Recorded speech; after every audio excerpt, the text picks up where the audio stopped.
Bonjour à tous, très heureux de vous retrouver pour un nouveau webinaire organisé par Grisby Gestion Privée. Depuis quelques temps, vous l'entendez très certainement, on parle de plus en plus de partage de la valeur et plus précisément d'épargne salariale. On est très heureux aujourd'hui de vous éclairer sur cette thématique et de vous dire pourquoi l'épargne salariale devient un sujet de plus en plus incontournable. Pour nous éclairer aujourd'hui, justement, on a la chance d'accueillir Bruno Lourenço, d'ERES, acteur majeur de l'épargne salariale et partenaire historique de Grisby. Et on accueille également Étienne de Saint-Germain, que vous connaissez certainement, conseiller en gestion de patrimoine au sein du cabinet. Bruno, si tu veux bien, je vais te laisser te présenter. Je me présente rapidement. Merci Maxime, merci Grisby pour cette invitation, effectivement. Donc je travaille chez RES depuis 5 ans. Ça fait 18 ans que je suis dans le métier de l'épargne retraite, de l'épargne salariale. Donc on accompagne des entreprises dans la mise en place des dispositifs, la rédaction des accords d'intéressement, de participation. Plus que jamais, effectivement, le partage de la valeur est au centre des débats. Il y a une réglementation qui arrive, notamment, qu'on va vous présenter tout à l'heure. Et c'est aussi un excellent moyen d'attirer, de fidéliser les compétences. Donc, Grisby est le conseil de proximité auquel vous pouvez faire appel pour vous accompagner dans la mise en place de ce type de solution. Nous, on intervient en termes d'architecture, dans la conception effectivement des différents schémas d'optimisation de rémunération et de surtout pouvoir s'assurer que ça répond pleinement à votre besoin d'entreprise. Parfait, merci Bruno. Étienne? Oui, bonjour à tous, merci Maxime. Oui, parallèlement à Bruno, moi j'interviens plutôt en première ligne avec les dirigeants dans le fait de décortiquer un petit peu leurs problématiques, leur situation et la structuration de la stratégie globale. On intervient historiquement Grisby, nous, beaucoup sur l'aide aux personnes physiques dans la gestion et l'optimisation de leur patrimoine, mais depuis 1 an et demi, on est de plus en plus présent pour certains de nos clients qui sont aussi des chefs d'entreprise, des professions libérales, des dirigeants de TPE, PME ou des DRH ou des directeurs financiers. Et donc nous, on intervient, moi j'interviens depuis plus de 5 ans maintenant avec eux sur l'élaboration d'une stratégie globale sur tout un tas de problématiques. Voilà pour la présentation globale. Merci Étienne. Merci à tous les deux et plus particulièrement à Bruno une fois de plus d'avoir accepté cette invitation. On va pouvoir éclairer tous nos participants grâce à toute l'expertise d'ERES et de Grisby réunis.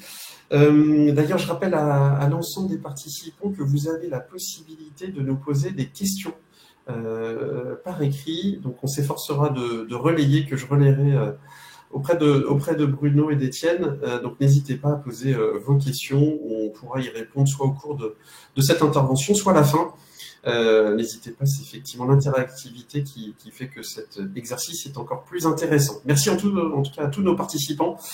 Et je le redirai tout à l'heure, mais il sera également disponible en replay, ce webinaire. Peut-être pour commencer, Grisby Gestion Privée accompagne au quotidien les particuliers et les chefs d'entreprise dans leur réflexion et l'optimisation de leurs finances.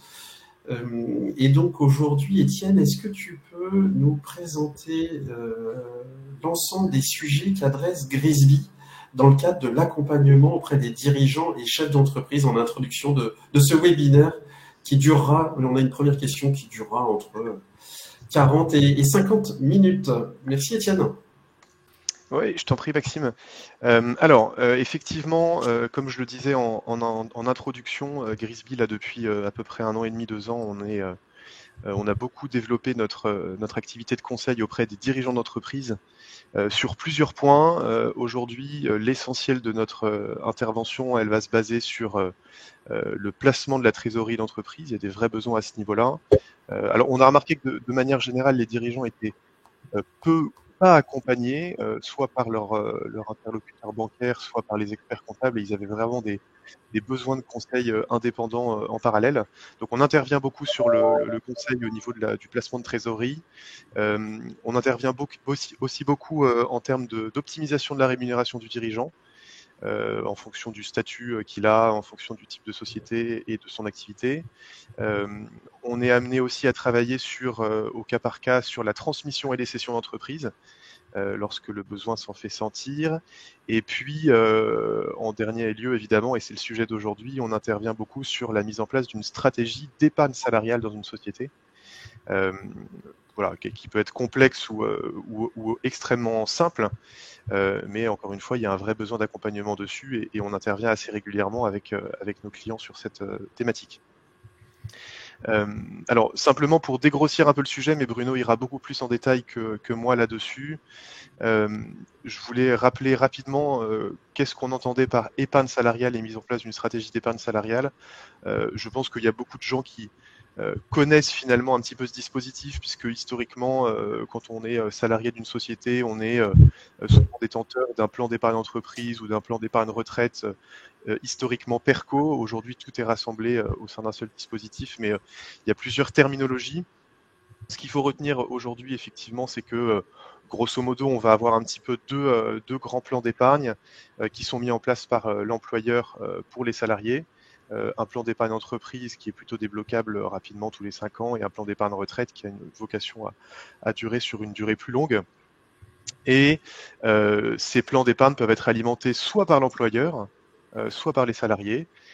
Et quand l'employeur alimente ces plans d'épargne, il peut le faire de différentes manières. En fait, 3 manières principales. La première, c'est la participation, qui est obligatoire à partir du moment où l'entreprise a plus de 50 salariés. La participation à verser une part des bénéfices de l'entreprise aux salariés. On a la deuxième possibilité qui est de faire un accord d'intéressement. Là, l'idée, c'est vraiment de motiver les salariés à atteindre des objectifs et à finalement leur verser une prime en fonction des résultats qui sont atteints, en fonction d'un certain nombre de critères qu'on a déterminés à l'avance.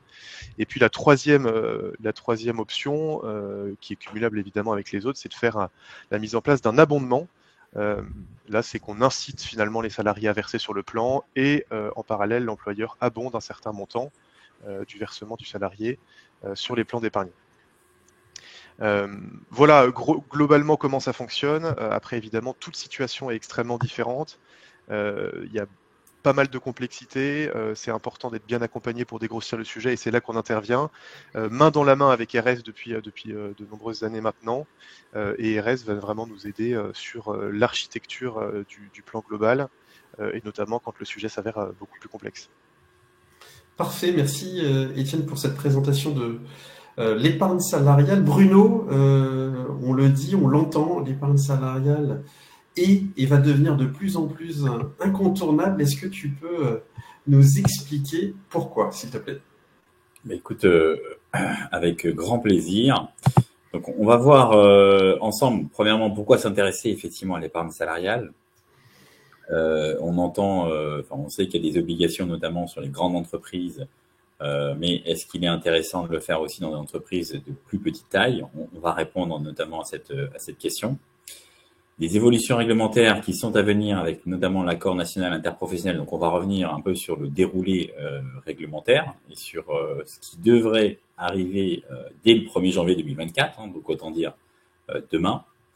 Et pour vous aider un petit peu à y voir plus clair, donc on va abandonner la théorie et passer à la pratique avec une étude de cas qui, j'espère, vous plaira. Alors, pourquoi s'intéresser à l'épargne salariale? Donc, premièrement, c'est un excellent moyen de rémunérer notamment les bénéficiaires. Une prime d'intéressement, une prime de participation et un abondement en entrée comme en sortie du plan d'épargne entreprise ou du PER collectif sont exonérés d'imposition sur le revenu.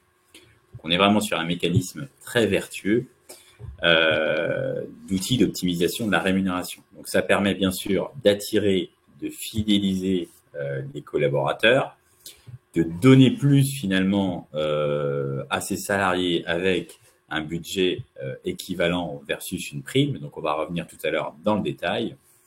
Et il y a aussi donc toute la partie, bien sûr, construction d'un projet d'entreprise avec les accords d'entreprise. On verra également plus en détail tout ça. Donc, on est sur un outil de management. On est aussi sur une souplesse très importante des différents dispositifs. On va voir ensemble que ce soit intéressement, participation ou abondement, comme l'a décrit Étienne tout à l'heure. Tout est modulable à souhait et on peut modifier les règles chaque année. Et enfin, côté entreprise, ça reste une charge de personnel. Donc, ça vient diminuer l'imposition des sociétés. Et en termes de montant, on peut aller très très loin en termes d'outils de rémunération. On peut aller jusqu'à un peu plus de 76 000 euros de versement, que ce soit quand on combine intéressement, participation et également l'abondement d'entreprise. Donc vous voyez, on est sur des montants assez significatifs. Pour revenir donc sur cette efficacité, alors ce qu'on vous présente là, vous voyez, pour un budget de 1 000 euros, donc vous avez une efficacité d'une prime classique.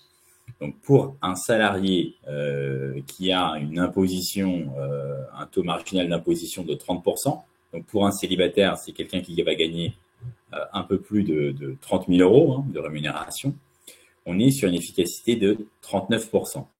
Donc vous avez dans ces 1 000 euros, 45% de contribution patronale, 23% de contribution salariale et également l'imposition qui rentre. Donc, quand je verse une prime classique, je suis imposable.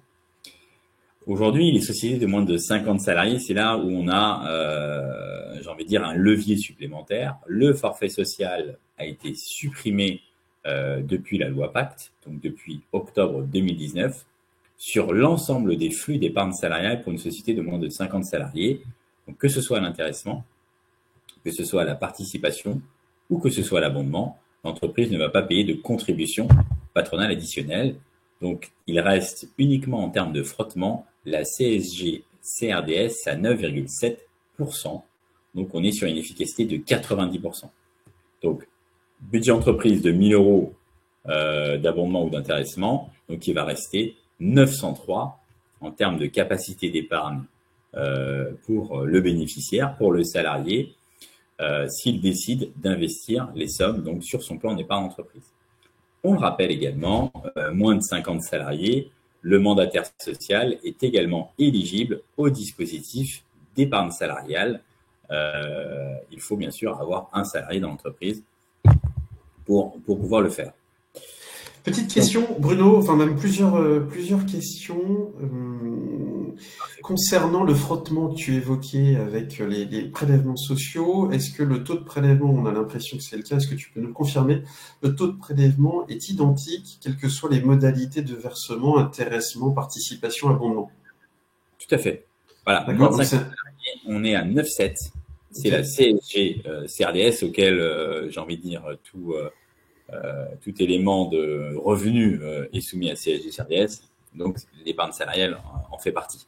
Mais le budget entreprise reste, on va dire, tout à fait maîtrisé. Et vous voyez, on est sur un rapport quasiment de 1 à 3 versus une prime classique. D'accord. Et juste pour aller un tout petit peu plus loin sur la comparaison avec la prime qui est directement versée par l'employeur à travers le bulletin de paye. Donc on a bien compris qu'il y avait les charges patronales, les cotisations sociales et ensuite la fiscalité supportée par le salarié, en tout cas celui qui reçoit la prime. L'hypothèse qui a été prise en termes de fiscalité dans cet exemple? On a pris un taux marginal d'imposition à 30%. Donc, je ne sais pas si tu veux réexpliquer le taux marginal d'imposition, c'est peut-être intéressant de le faire. Oui, en quelques mots, effectivement, il y a un barème progressif qui s'applique sur l'imposition sur le revenu. Et finalement, assez vite, en fonction de la composition du foyer et du niveau de revenu supporté, il y a un taux marginal ou une tranche marginale d'imposition qui s'applique, qui peut être de 11, 30, 40 ou 45, 41, 45. Et donc là, dans cet exemple-là, c'est le taux à 30% qui s'applique et finalement un taux marginal d'imposition qui est dans de nombreux cas assez vite atteint. Exactement. Donc voilà, c'était juste pour préciser la fiscalité qui avait été retenue dans le cadre de cette hypothèse. Un point également important, c'est que là, on part du principe que la prime d'épargne salariale est investie. Sachez que quand, au niveau de l'entreprise, vous mettez en place de la participation ou de l'intéressement, le bénéficiaire, le salarié et ou le dirigeant a la possibilité aussi de récupérer tout ou partie de cette prime. Donc, on n'est pas dans l'obligation, effectivement, d'investir cette prime. Donc, on est quand même sur une souplesse, alors qu'une prime classique, finalement, je suis obligé de la récupérer, elle va passer sur mon bulletin de paye. Ma prime d'épargne salariale, participation, intéressement, j'ai le choix de placer, et auquel cas, effectivement, je suis dans mon efficacité à 90%. Si je décide de récupérer tout ou partie, je ne suis pas dans l'obligation de tout récupérer, la part qui est récupérée, donc il y aura toujours les 9,7 de CSG, CRDS, mais la part qui est récupérée sera, elle, soumise uniquement à impôt. On n'a pas ce système, ce mécanisme de contribution patronale qui revient ni de contribution salariale, c'est l'imposition, effectivement, qui va jouer. Ok. On a une question, Bruno, je ne sais pas si tu voudrais y répondre immédiatement ou en tout cas au cours de l'intervention, ça sera intéressant. J'ai vu la question, j'y répondrai tout à l'heure. Ok, on fait ça. Sur la holding, c'est bien ça? Exactement, merci Bruno, en tout cas tu l'as bien vu, c'est parfait. C'est un point important, effectivement, mais faisons un peu de suspense. Si Très bien, avec plaisir. Alors, les possibilités d'épargne salariale. Donc là, ce que vous voyez aujourd'hui, là, tout de suite, c'est le schéma global. Donc, que j'ai une société avec un salarié ou que j'en ai 10 000, j'ai exactement les mêmes possibilités. D'où l'intérêt, effectivement, d'être bien accompagné et c'est ce que fait notamment Grisby au quotidien. Donc, on a des flux. Donc, le versement volontaire est un flux salarié. En tant qu'entreprise, je peux mettre en place la participation. Je peux mettre en place de l'intéressement et de l'abondement. La participation, elle est obligatoire à partir de 50 salariés si j'ai franchi le seuil des 50 salariés pendant 5 ans consécutifs. L'intéressement, il est toujours facultatif. L'abondement, il est toujours facultatif. Ça, c'est les flux d'alimentation que je peux mettre en œuvre. La participation, c'est directement corrélé au résultat. On va le voir tout à l'heure. L'intéressement, donc je vais fixer des critères d'atteinte d'objectifs et donc je vais coller à la réalité finalement de l'entreprise. L'abondement, lui, c'est une prime d'effort à l'épargne. Donc finalement, l'abondement, il va se générer si je place dans le plan d'épargne inter-entreprise ou si je place dans le plan d'épargne retraite collectif. Il va se générer à l'intérieur et à chaque fois en termes d'abondement, j'aurai deux choix possibles, de paramétrer un taux et de paramétrer également un montant. En termes d'enveloppe, c'est ce qu'évoquait tout à l'heure Étienne, donc on a deux enveloppes qui sont généralement mises en place concomitamment. On a le plan d'épargne inter-entreprise pour lequel les flux qui rentrent en 2023 seront disponibles quoi qu'il arrive en 2028. Ce qui va rentrer en 2024 sera disponible en 2029. Donc, on a ce blocage de 5 ans qui permet finalement cette exonération fiscale en sortie. Et j'ai quand même 11 cas de déblocage anticipé qu'on verra tout à l'heure. Donc, même si je n'attends pas ces 5 ans, si j'ai un cas qui vient se présenter, je vais pouvoir sortir également de mon plan d'épargne inter-entreprise. Ça, c'est pour la vision court terme, moyen terme et la vision moyen terme, long terme. Donc, j'ai un plan d'épargne retraite collectif. Comme son nom l'indique, on est plutôt sur une visée préparation d'épargne à la retraite. Et donc, le cas le plus favorable, on le verra tout à l'heure, c'est notamment l'acquisition de la résidence principale qui permet le déblocage. Donc, dans nos schémas, j'ai envie de dire TPE, PME, généralement, ce qu'on va privilégier, c'est la mise en place de l'abondement avec un plan d'épargne inter-entreprise ou un PER collectif. Et après, on va plutôt aller mettre en place un intéressement. Et c'est notamment l'étude de cas qu'on va vous présenter tout à l'heure. Mais pour le moins de 50 salariés, tout est facultatif. Alors, la prime de participation avait été rendue obligatoire par le feu général de Gaulle en son temps, donc pour les sociétés de plus de 50 salariés. Et donc, On a revu également ce seuil de 50 salariés pendant 5 ans consécutifs avec la loi Pacte. Et donc, c'est directement corrélé au résultat de la structure. Et donc, on est vraiment sur des formules mathématiques. Donc, j'ai ma formule légale qui détermine un montant. Donc, on est sur la moitié du bénéfice moins 5% des capitaux propres fois le ratio salaire sur valeur ajoutée. Mais je peux également aller distribuer notamment jusqu'à la moitié de mon résultat net comptable si je le souhaite. Et donc, la participation en dessous de 50 salariés, c'est ce qu'on dit une participation volontaire. Donc, on peut quand même le faire. Donc, j'ai mon plafond collectif qui est, imaginons, la moitié de mon résultat net comptable. Et en termes de plafond individuel, je ne peux pas avoir plus que 3/4, 75% du plafond annuel de sécurité sociale. Donc, c'est l'équivalent à ce jour de 33 000 euros. Donc, voilà mon maximum individuel au titre de la participation, c'est 33 000 euros. L'intéressement, donc, c'est une prime à la performance. Donc, on va définir des seuils. On peut définir des seuils quantitatifs, des seuils qualitatifs. On a une liberté totale en matière de rédaction. Ce que nous demande le législateur, c'est d'être sur des critères qui se disent aléatoires, donc pas trop facilement atteignables. Voilà la contrainte qu'on nous fixe. C'est plafonné à 20% de la masse salariale, dirigeants compris, s'ils sont bénéficiaires de l'accord d'intéressement.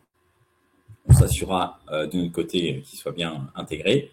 Et en termes de plafond individuel, donc on est sur le même plafond individuel, donc équivalent de 33 000 euros, donc 3/4 du PAS également. C'est 20% de la masse salariale si on n'arrive pas forcément à se fixer un montant. Donc, on est un mois de salaire, c'est 8,33 de la masse salariale. Donc, 20%, on est un peu plus de 2 mois de salaire. Donc, on va pouvoir créer un 13e mois, voire un 14e mois avec l'intéressement si on le souhaite. Mais donc, purement facultatif. Et on va vous présenter un montage tout à l'heure qui ne met pas en péril, j'ai envie de dire, les budgets de l'entreprise.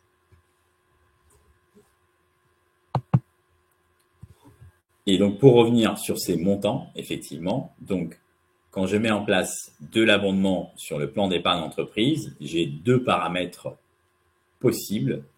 Je peux aller jusqu'à 300% du versement. Donc, le salarié met 100, la société met 300. Et en termes de montant, je suis plafonné à 3 519 euros. Donc, à chaque fois, je vais paramétrer un taux entre 0 et 300% et un montant entre 0 et 3 519 euros. On verra tout à l'heure aussi qu'on a la possibilité notamment de faire de l'abondement à l'ancienneté. Donc, je peux aussi favoriser les salariés qui sont présents depuis plus longtemps dans l'entreprise. Donc, c'est aussi une manière de fidéliser les salariés. Sur l'abondement PER collectif, je vais 2 fois plus loin. Je suis plafonné à 16% du plafond annuel de sécurité sociale. Donc 7 038 euros en 2023. Et mon versement, même principe, je paramètre un taux entre 0 et 300% et je dois être à 7 038 euros maximum. Et après, je reviens sur mes plafonds d'intéressement et de participation. Donc on est à un peu plus de, aujourd'hui, voire un peu plus de 80 000 euros sur ces montants d'intéressement et de participation. Abondement, si on va dans des schémas extrêmes, généralement, on va plutôt privilégier un abondement qui est déjà un peu plus de 10 000 euros de budget, mais tout est modifiable. Chaque année, je peux modifier ma règle d'abondement. Un intéressement, je peux aussi modifier mes critères chaque année, tant que je suis dans la période de conclusion. Et la participation pour une société de moins de 50 salariés, finalement, grâce à notre plan d'épargne interentreprise qui détient un accord de participation, je peux décider de verser de la participation chaque année ou pas, en fonction de mes envies. Petite question, Bruno, sur la différence entre intéressement et participation. Tu l'as évoqué, on y reviendra sur les critères. Donc l'intéressement, on peut vraiment aller assez loin dans le sur-mesure. Est-ce que la participation, à l'inverse, tout est figé et s'appuie sur l'accord de participation qui a été signé? Et dans ce cas-là, est-ce que les montants qui sont versés dans le cadre des participations est identique à l'ensemble des collaborateurs concernés, ou est-ce qu'il peut y avoir des différences? Il y a 2 questions dans ta question, mon cher Maxime, et je vais tâcher de répondre à ces 2 questions. Alors, que ce soit de l'intéressement ou de la participation, j'ai à chaque fois, donc j'ai une enveloppe globale, et je vais pouvoir définir quel est mon critère de répartition. D'accord? Et donc, j'ai 3 choix possibles liés à la rémunération. Donc, celui qui gagne plus a plus, sachant que mon mandataire social sera plafonné au salarié le mieux payé. J'ai le temps de présence, donc celui qui est présent à temps plein toute l'année a la même chose que son petit voisin présent à temps plein toute l'année, même s'il a 2 ou 3 fois une rémunération supérieure. Et donc, à l'inverse, celui qui est à mi-temps aura la moitié de sa prime, grosso modo. Et un troisième cas de figure qu'on utilise quasiment jamais, c'est une répartition uniforme. Et pourquoi je vais vous dire qu'on l'utilise quasiment jamais? C'est que le salarié qui a passé une journée dans l'entreprise ou toute l'année a exactement le même montant. Donc, ce qu'on va plutôt réaliser, c'est généralement une combinatoire entre une partie liée à la rémunération et une partie liée au temps de présence, en fonction aussi de qui je veux favoriser, on peut le dire, dans l'entreprise, ou est-ce que j'ai envie de travailler un peu sur l'absentéisme, est-ce que j'ai besoin de récompenser mes salariés qui ont un profil j'ai envie de dire très recherché, ainsi de suite. Donc on va pouvoir répondre à cette partie-là. La deuxième question est est-ce qu'on est libre ou pas sur les montants de participation? Donc la participation, j'ai ma formule légale qui est le plancher minimum.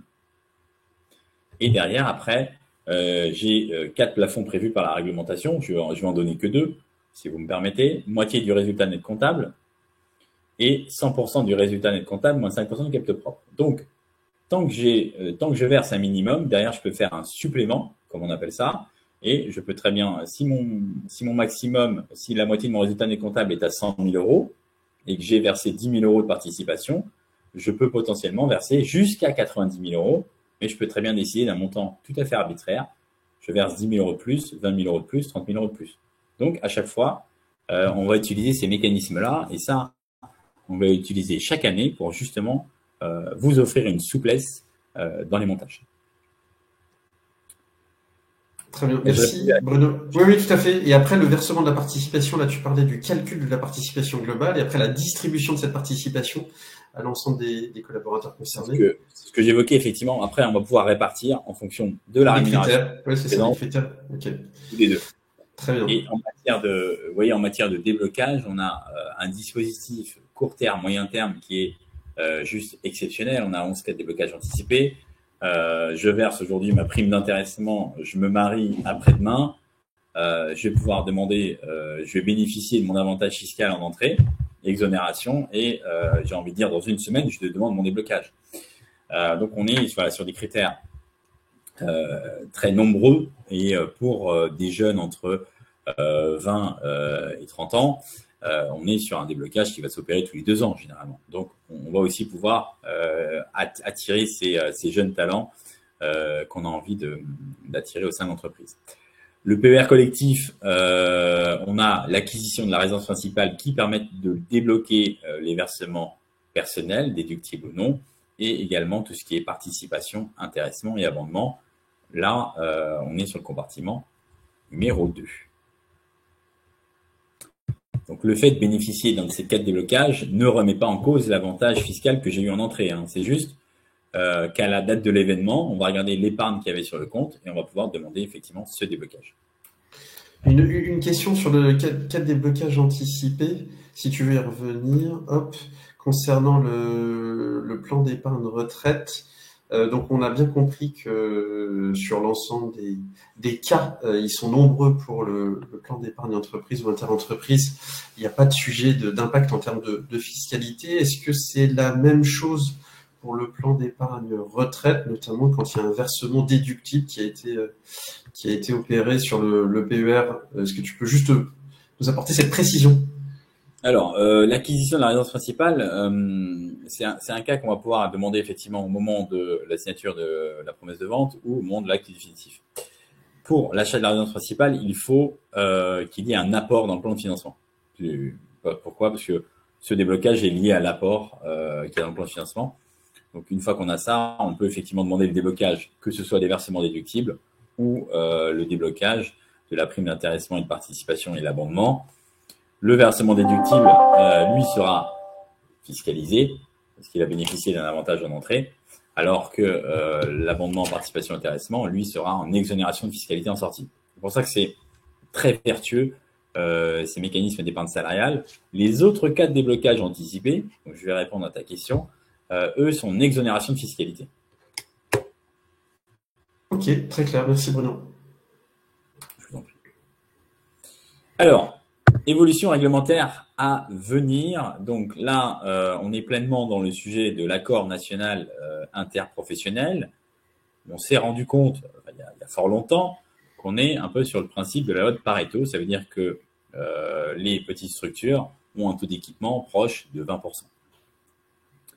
C'est pour ça qu'il y a eu cette suppression du forfait social qui a été acquise, notamment depuis octobre 2019. Et les partenaires sociaux veulent aller plus loin et ils veulent notamment rendre obligatoire pour les sociétés entre 11 et 49 salariés, donc vous voyez, on abaisse le seuil des 49 à 11 salariés, un dispositif de partage de la valeur. Donc, le 10 février 2023, il y a la signature de l'accord national interprofessionnel donc par toutes les organisations syndicales et patronales, sauf la CGT. Et à l'été 2023, donc le débat parlementaire a démarré.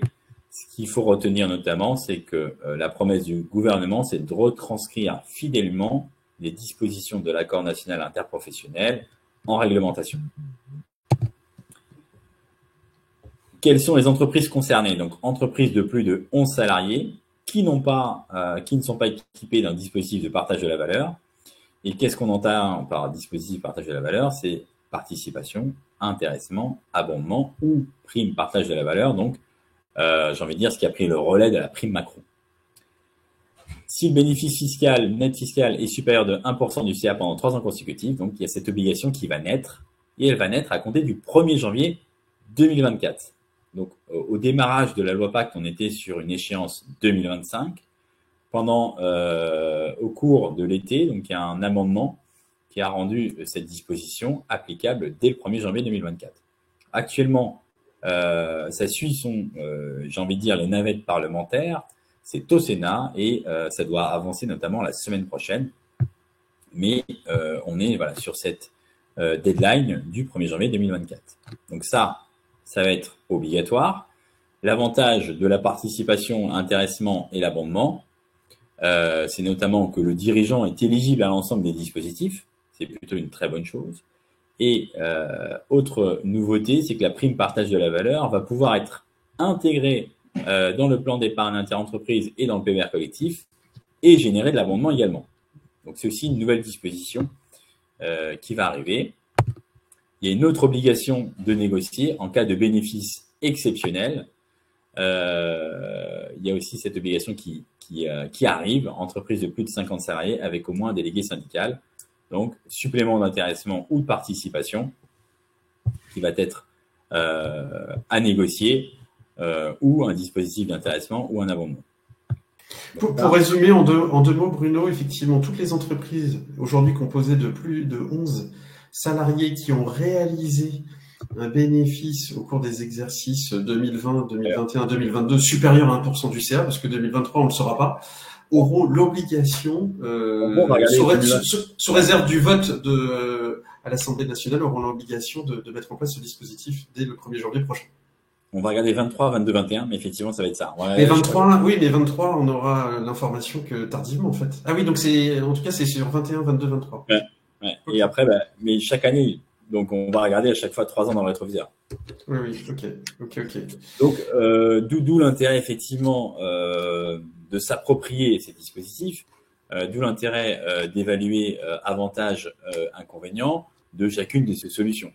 Et d'où l'intérêt, j'ai envie de dire, de faire appel à Grisby. Voilà un petit peu pour le côté théorie. J'espère que nous n'avons pas été trop longs. Et maintenant, on va rentrer dans une étude de cas. Étude de cas très simple. Donc, une SARL qui emploie 12 salariés qui fournit des composants pour les fusées. Vous allez me dire que le cas est très réel. Nous avons 6 cadres et 6 non-cadres. Et il y a eu un résultat 2022 de 100 000 euros. Clôture de l'exercice comptable au 31 décembre. On a besoin de connaître la clôture de l'exercice comptable pour après dresser un petit peu la temporalité des différents dispositifs qui sont mis en œuvre. Le dirigeant souhaite optimiser la rémunération et motiver ses salariés. Et enfin, quel montant maximum de prime d'épargne salariale pourra être versé? Ce qu'on voulait également partager avec vous, c'est une réflexion, c'est que tout ce qui est intéressement et abondement n'est pas forcément un budget supplémentaire qui est alloué. Donc, on va vous expliquer notamment l'ingénierie assez simple, hein, vous allez le voir et comprendre, qu'on a déployée. Donc, l'entreprise a fait, imaginons sur 3 ans, une moyenne de 100 000 euros de résultats. Donc, on va mettre comme critère, premier critère, que le résultat soit supérieur à 100 000 euros. Enfin, en termes de règles de distribution, on prévoit qu'on va distribuer 20% de ce qui excède ces fameux 100 000 euros. Vous voyez, on vient utiliser finalement, on vient motiver ses salariés, les fidéliser en passant un contrat moral avec eux en disant voilà, les résultats supplémentaires qui seront réalisés, on va prendre une partie de ces résultats pour vous les redistribuer en enveloppe de distribution. Si les résultats sont inférieurs à 100 000 euros, il n'y a pas d'intéressement.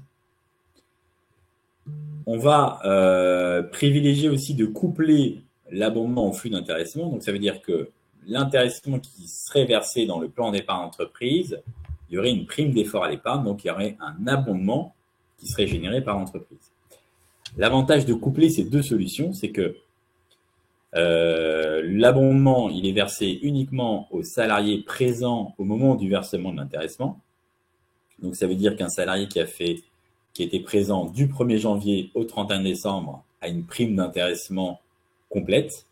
En revanche, là, pour une société qui clôture au 31 décembre, le versement intervient au 31 mai au plus tard, donc généralement fin mai.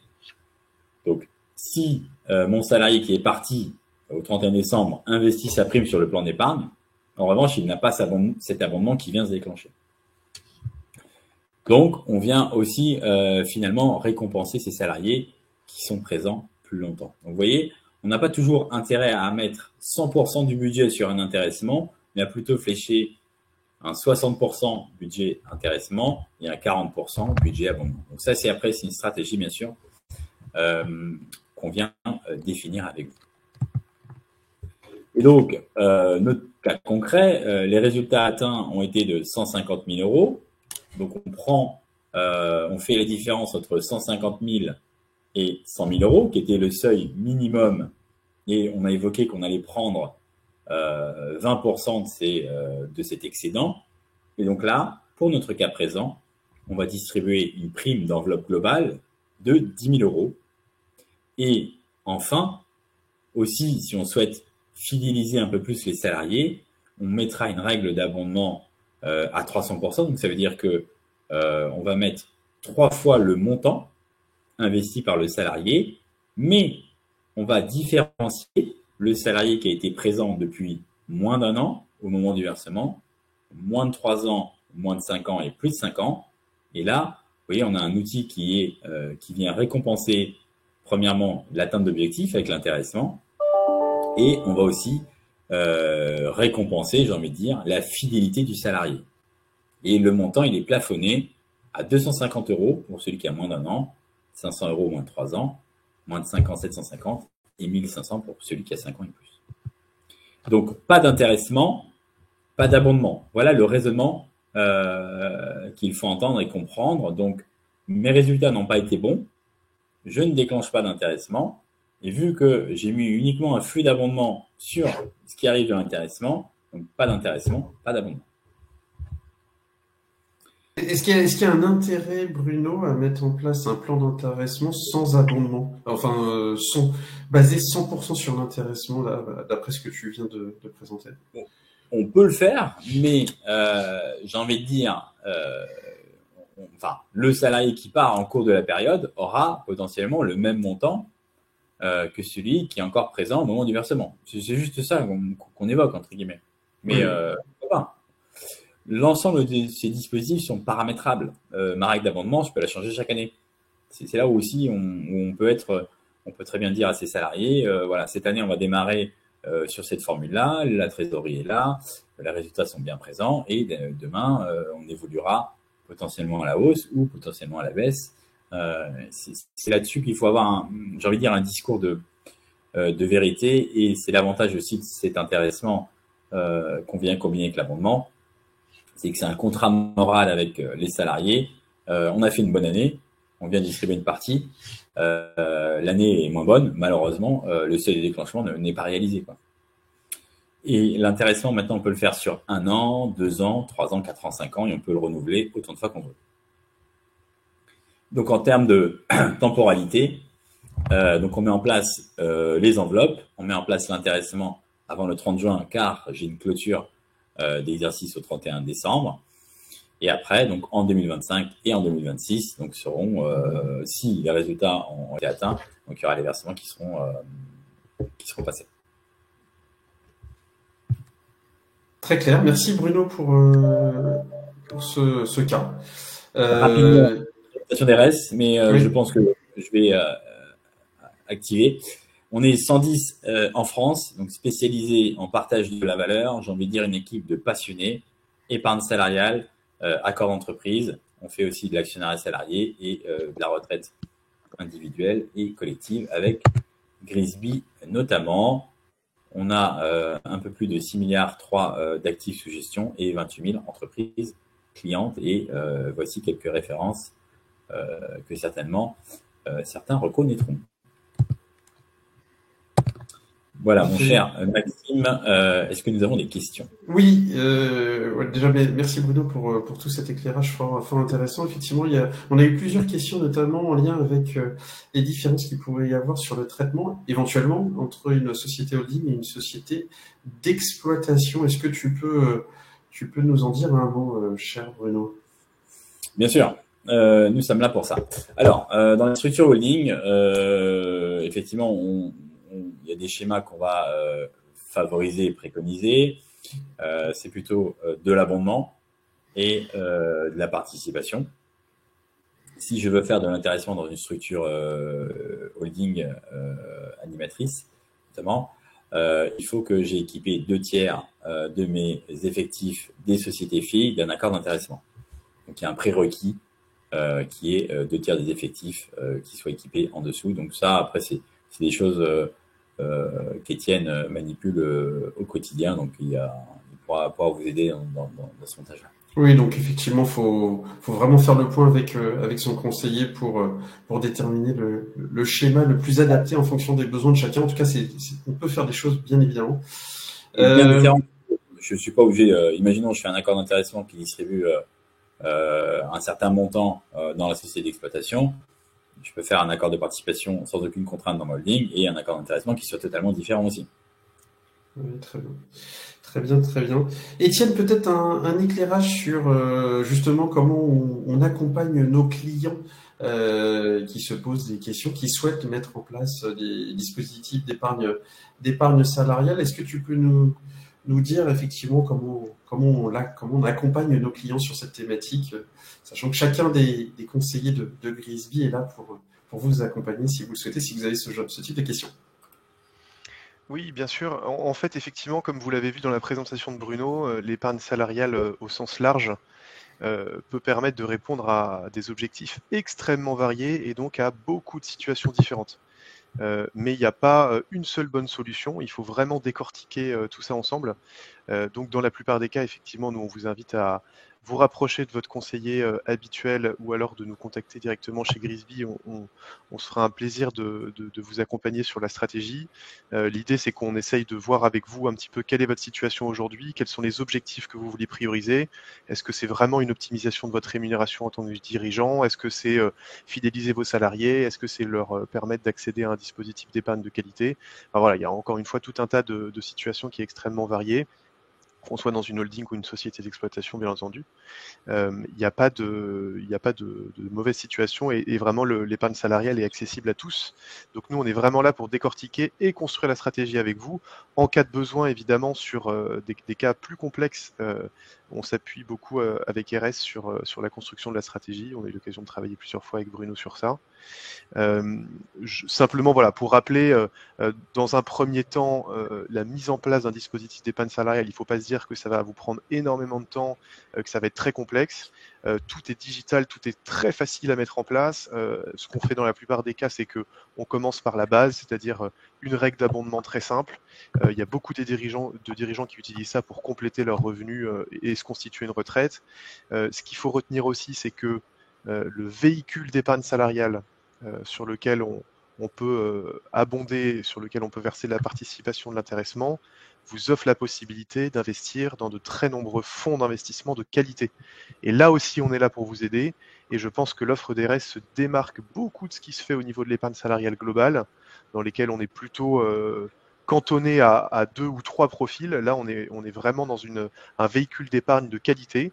L'avantage, c'est pas juste d'avoir un abondement de l'employeur, c'est aussi de se dire que cet argent, il est amené à travailler pendant 5 ans ou plus sur des fonds qui sont très bons. Et ça, c'est parce que RS permet d'accéder effectivement à ce genre de fonds de qualité.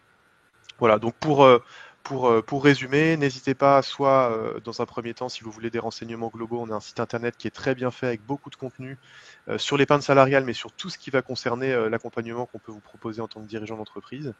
Mais évidemment, l'idéal, n'hésitez pas à contacter nous, on essaye de se faire un point rapide ensemble, on regarde dans quelle mesure ça peut être intéressant pour vous et au besoin, on avancera évidemment dans les détails après pour vous accompagner. Parfait, merci beaucoup Étienne. Bruno, merci également pour cette intervention. Vous l'avez compris, on travaille depuis le début de notre aventure Grisby main dans la main avec RS sur la thématique de l'épargne et de l'épargne salariale en particulier. On est là pour vous accompagner. Vous allez pouvoir revoir ce webinaire à travers un replay qu'on enverra très prochainement. N'hésitez pas à le transmettre à des proches qui pourraient être également intéressés par cette thématique. On est avec l'ensemble de l'équipe de conseillers à votre disposition pour vous apporter un accompagnement, des réponses à vos questions sur cette thématique ou d'autres autour de l'épargne privée ou des réflexions du dirigeant d'entreprise. Merci en tout cas de votre participation, de vos questions. Et on vous dit à très bientôt pour un nouveau webinaire. À bientôt. Merci, à bientôt.